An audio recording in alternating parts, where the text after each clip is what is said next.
Hello students, स्वागत है आपका नंदू स्टडी सेंटर में। कल हमने आपको पढ़ाई थी poem the true beauty compose by Thomas Cairo. आज हम आपको इस पोएम की एक्सप्लेन करना सिखाएंगे कि कैसे इसकी एक्सप्लेनेशन करते हैं।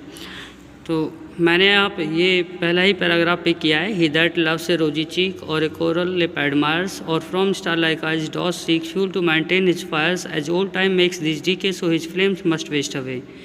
तो चलिए शुरुआत करते हैं एक्सप्लेन करने की। तो सबसे पहले हम लिखते हैं रेफरेंस। तो रेफरेंस का मतलब होता है संदर्भ, यानी जैसे हम हिंदी की कविताओं में बताते हैं कि ये पंक्तियाँ कहाँ से ली गई हैं, ऐसे ही हम यहाँ लिखते हैं these lines have been taken from the poem the true beauty compose by Thomas Cairo.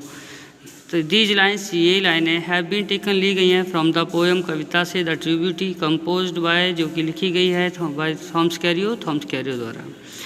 Next लिखते हैं हम इसमें कॉन्टेक्स्ट।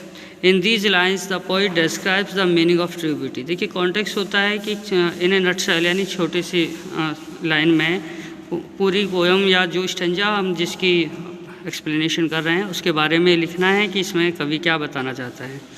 तो इन दीज लाइन्स, इन लाइनों में द पोइट डिस्क्राइब्स, कवि व्याख्या करता है the meaning of the true beauty, सच्ची सुंदरता के अर्थ के बारे में। अब बात करते हैं एक्सप्लेनेशन की।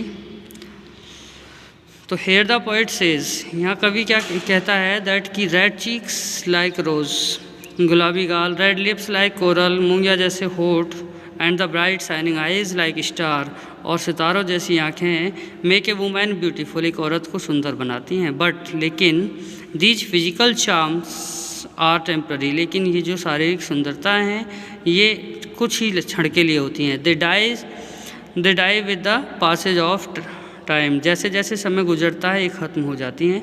दीज फिजिकल अट्रैक्शंस, ये शारीरिक आकर्षण, supply fuel to the fires of love, ये प्रेम की ज्वाला को प्रज्वलित करने के लिए ईंधन देते हैं। बट लेकिन इन ओल्ड एज, लेकिन बुढ़ापे में दीज अट्रैक्शंस, ये आकर्षण फेड अवे, ख़त्म हो जाते हैं।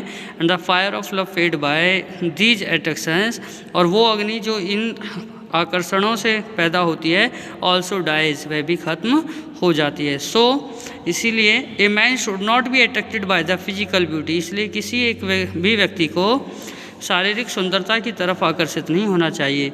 He should seek love in virtues of A women, उसे एक औरत के गुणों में प्रेम खोजना चाहिए।